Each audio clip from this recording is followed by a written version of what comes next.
kas suudan mängida terve ringi discgolfi niimoodi, et ma ei saa ühtegi bogit? Täna oleme Järve-Jaanis. Ja mina olen väga skeptiline, et ta selle kunagi ära teeb, sest nagu me teame kõik, Martin ei ole just kõige teravam käsi seal discgolfis ja nagu näha ka, siin pani kohe mööda, kuigi ta vist siin tegi nalja. Aga jah, siin sai 3 kätte. Rada 2, par 3, see on saare, see ei ole saare rada, see oli tavaline lihtsalt mäest alla. Ja sai ka 3 kätte. 3. rada. Siin ta viskas tegelikult täiesti hea viske, aga Martin üle 5 meetri putt ära ei pane, nii et sai 3 kätte, aga midagi enamat ei saanud. Ja tegelikult ma loodan, et Martin teeb selle ära, sest et discgolfi festival pani talle 4 festivali passi välja ja 1 ketta, kui ta peaks selle ära tegema. Nii et ma väga loodan, sest et ketta ta lubas mulle anda ja festivali passi ka. Ja siis saaks minna vähe paremaid mängijaid vaatama minna. Ja 6. rada par 4.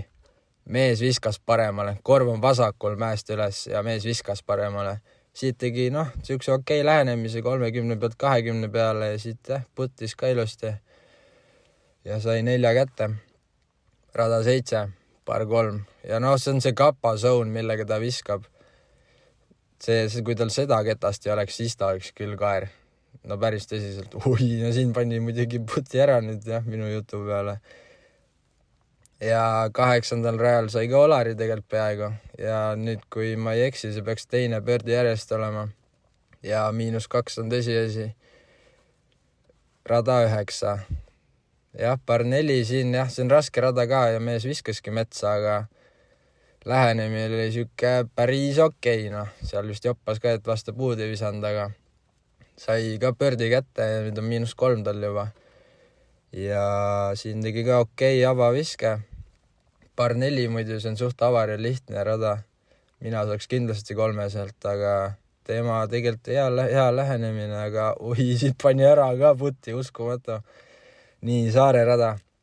Ja see oli tegelikult päris napp, siit võib-olla ei olnud väga hästi näha, aga see tegelikult oli palju napim, kui tundus ja siit sai pördi. Ja nüüd on -4, aga nüüd 12 rada, mees viskab tagant kätt. Mees ei oska visata tagant kätt ja mees viskas tagantkäe viske metsa ja teise viske viskas uuesti metsa ja parivise ja nägemist. Sai siin kahjuks läbi see tagantkäe vise sai saatuslikuks, aga muidu päris hea ring, nii et annab juba lootust, aga pane follow ja näeme järgmises episoodis.